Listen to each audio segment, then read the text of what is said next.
皆さんこんにちは、ガジェログです。今回はこちらの Xiaomi スマートバンド8アクティブのいくつかある中で、ここはやっておいた方がいいと思う厳選した10項目の設定をご紹介したいと思います。というのもこちらのモデル超格安のスマートバンドということで、初めてこういったスマートバンドを購入されたっていう方も多いかと思いますので、設定項目もよくわからないという方もいらっしゃるかと思います。ということで、この動画の流れとしましては、まずこの本体を使った設定、その後にこの Mi Fitness のアプリを使っていくつかね、こちらの設定項目がありますので、こちらの中からご紹介したいと思います。というわけで早速本日も行ってみましょう。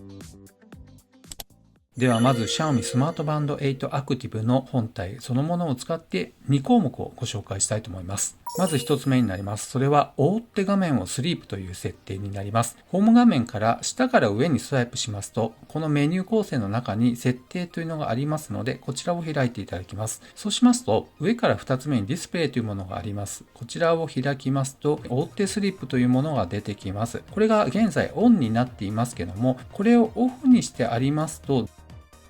このようにしても画面が消灯しないんですね。覆ってスリープをオンにしますと、このように画面が消灯してスリープモードに入ってくれます。もう一度画面をこのようにタップしますと点灯しますけども、この機能をオンにするかどうかになります。ただね、使い勝手としましては、やっぱりね、画面がこのように消えている状態で、タップして画面が点灯してくれると使い勝手がね、めちゃめちゃいいと思いますので、やはりここはね、オンにしといた方がいいんじゃないかなと思います。ということでね、この覆ってスリープのところをオンにまずするという設定をご紹介しました。次にですね、同じ設定項目の中に DND というものがありますので、こちらを見ていきます。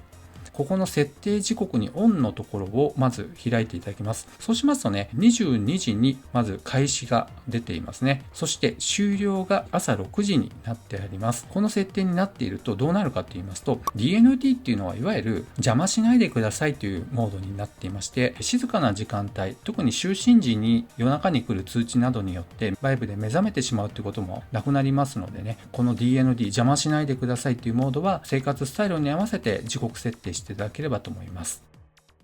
ではここからはこの Mi Fitness のアプリを使いまして残りのおすすめ設定をご紹介いたします。ちなみにこちらのアプリは Android 版の Mi Fitness になっています。まず最初になりますのはこの項目のね一番上の部分になりますが、アプリの通知になります。このアプリの通知を開きますとカスタム通知っていうのがありますね。こちらを開きます。今ね、一覧が出てきましたけども、これはこのスマートフォンにインストールしているアプリの一覧になっているわけですね。これがオンになっている状態がまず上に来ています。そしてオフになっているものはね、ここの部分から下の部分になっていますね。オフになっているものとオンになっているものの違いっていうのは、ここにありますようにアプリの通知を受けるかどうかになります。オンにしてありますと、例えばここですね、Gmail の通知がスマートフォンに来た時に8アクティブにも通知が飛んでくるということになります。LINE もそうですね。また Yahoo 天気の通知もこちらに飛んできたり、またメルカリの通知もね、ウォッチ本体に飛んでくるというね、結構便利に通知を受けることができます。しかしながら、この下の項目にあります、これらのアプリに飛んできた通知は、ウォッチ本体には通知が来ないということになります。ですので、ウォッチ本体に通知が欲しいものはオンにしていただいて、必要ないものはオフにしていただくという、そういった流れになります。それでよろしければね、完了を押していただければ、そのね、振り分けをすることができるということです。スマホに来た通知すべてをね、ウォッチでも受けるようにしていますと、結構バッテリーの消費も早くなりますのでね、必要なものと必要でないものをしっかり振り分けておいた方がいいんじゃないかなと思います。で、ちなみにですね、スリープ解除っていう項目も今オンになっていますね。これはどういうことかと言いますと、通知が来た時にバイブ振動で教えてくれますけども、それプラス画面をこのように点灯させて、通知の画面で何が来たのかが分かるように設定する場合は、スリープ解除をオンにしておかないと、ただバイブ振動だけブルーって震えるだけで終わってしまいますのでね、これはやっぱりね、オンにしておいた方がいいんじゃないかなと思います。ですので、このアプリの通知の項目は、まずカスタム通知で自分の欲しいアプリからの通知をまずカスタムで個別に決めます。その上でスリープ解除をオンにしていただきます。そしてスマートフォンがロックされている時のみ受信というところは、このあたりはバッテリー消費を少しでも抑えるのであればね、このようにロックされている時のみ受信にすれば、スマホで気づいたアプリ通知をウォッチに送る必要がなくなります。では次に心拍数のところを見ていただきます。今現在連続モニタリングのところはスマートにしてあります。これは心拍数の測定間隔を全てお任せしますよっていう設定になってあります。例えば就寝時の心拍数測定などは間隔は10分間隔とか空くかもしれませんし、30分間隔になるかもしれません。しかしながら運動中ですね、ウォーキングやランニングなどしている時、その間隔は1分ごとにしてくれるとか、そのように賢く測定を可変してくれますので、ね、なるべくこのスマートの方がバッテリー持ちの面においてもね、このスマートっていうのは選んでるのがいいのかなと思います。そしてこの高い心拍数と低い心拍数とありますが、例えば高い心拍数の時に150とかにしておきますとね、測定した時に150以上の数値があると通知で今心拍数高いですよっていうのを教えてくれます。そして低い心拍数のとこでも同じですね。例えば40にしてありますと、40を下回った場合通知で教えてくれますのでね、自分自身の健康管理の面でも役立つ設定となっています。そして次に血中酸素レベルを開きます。こちらも今オンになっていますね。終日のトラッキングになっています。今回 Xiaomi スマートバンド8アクティブは24時間の血中酸素レベルの測定に対応しました。これとね、非常に似ているレドミースマートバンド2というものがあるんですが、そのモデルは実は24時間ではなく、ここね、マニュアルの測定しかなかったんですね。ですので、このモデルを購入された方はね、しっかり24時間に対応していますので、ここはオンにされた方がいいと思います。そして先ほどの心拍数と同様に血中酸素レベルのアラート機能もあります。例えば 90% を割った時に通知でね、アラートを教えてくれるという設定もあります。また85、80というね、いろいろ個別に設定できますので、必要な数値もしくはオフにしておくこともできます。次はね、ちょっと込み入ってきますけど、ウィジェットの設定になります。これ何なのっていうことなんですけども、ホーム画面から横スワイプした時に表示される項目が、これがウィジェットと言われているものになります。一番上が文字盤で、ちょっとね、グレーアウトされている部分ありますね。ここは変更できません。その下にワークアウトに今なっていますね。で、これがですね、ホーム画面の右側に表示されているものがこのワークアウトになります。そしてその下は睡眠になっていますね。ここは睡眠測定になります。いわゆるね、この並び順になっています。ここをどうするかということになります。ですので、私が普段使う項目のみ今ね、設定してあるんですけども、これ以外に必要なものは、この下からですね、隠しアイテムと出ているものから追加していただきます。例えばですね、じゃあストレス測定をウィジェットに追加したいよということであれば、ここのプラスボタンを押していただきますと、ここに今入りましたね。そうしますと一番下に今これ入りましたので、実はこちら側に入ってきますね。ホーム画面のすぐ左側が一番下の位置になっています。これをですね、やっぱりストレス測定は、このホーム画面のすぐ右側がいいよっていうことであれば、ここのストレスのところをこのようにタップしながら、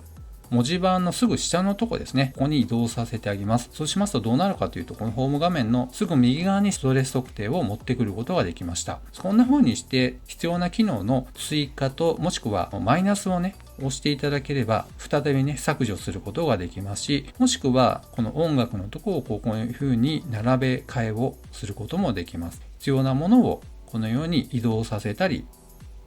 また戻したりとかね、いろいろカスタマイズすることができますので、このあたりもね、自分の使い勝手がいいように調整をされてみてください。次にアプリを並び替えるというものがありますので、こちらを見ていきます。このようにね、機能の一覧がざっと出てきました。これはどこの部分かと言いますと、このホーム画面から下から上にスワイプして表示されるものがアプリ一覧になっています。この並び替えが可能ですよと。で、先ほどと同じように必要なものと必要でないものを追加削除していただいて、また並び替えをいろいろすることができます。今現在ですね、私は設定項目一番上に持ってきているんですけど、もともとね、かなり下の方にあるんですが、これは一番上に移動させておくと、やっぱり使い勝手は抜群になるなと思います。なんでかっていうと、結構設定っていじくると思うんですね。ホームから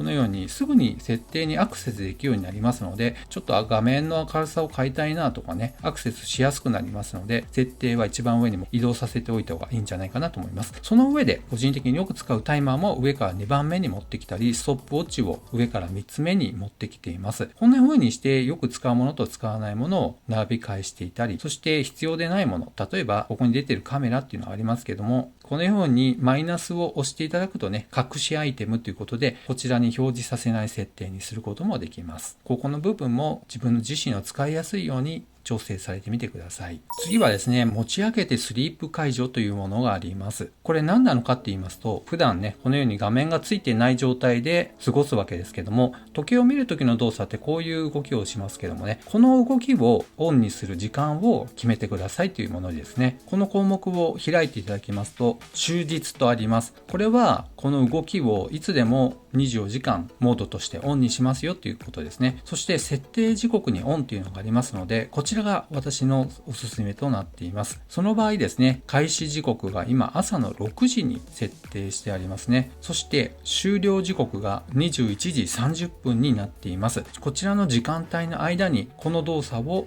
オンにするというモードとなっています。ですので終了時刻の21時30分以降はこの動きがオフになりまして画面がつかないっていう設定になるわけですね。不良にね画面が点灯してバッテリー消費っていうのを抑えることもできます。画面を見ていないのにもかかわらずバッテリー消費っていうのがね少しずつ進んでいきますので、このあたりもねやっておくとバッテリー持ちにかなり影響あるんじゃないかなと思います。では最後の項目になります。それはスリープモードというものになります。このスリープモード何っていうことなんですけど、就寝時刻と起床時刻を設定すると就寝時にリマインダーが送信されスリープモードになります。設定した起床時刻になるとスリープモードが自動的にオフになり目覚ましアラームが鳴ります。スリープモードがオンの場合、冒頭の方でもご紹介しました DND 邪魔しないでくださいはオンになります。そして持ち上げてスリープ解除、先ほどお見せしましたもの、それはオフになりますよと出ていますね。一括でこのスリープモードでそれらの動作を管理してくれるってことになります。この時刻設定をオンにしていただいて、就寝時刻が今22時に設定してあります。そして起床時刻が朝7時に設定してあります。この時間帯にしてありますと、夜の22時になりましたら、まず DND がオンになります。そしてこの持ち上げてスリープ解除のこの点灯するものがオフになるわけですね。これを一括で行ってくれるわけですね。しかも起床の朝7時のタイミングで目覚ましのアラームもね追加でやってくれますのでね、一括で全てやってくれるのがすごく便利だなと思います。ですので最初にね DND の設定ご紹介しましたが、それだけでいいよっていう場合もあるかもしれませんし、個別でアラームの設定も他の時間帯で設定したいっていう場合もあると思いますので、先ほどからご紹介した通りに個別に設定していただければと思いますが、一括で全ていいよっていうことであれば、このスリープモードで最後ね集約することができますので、これねなかなか便利ですので、ぜひ設定されてみてください。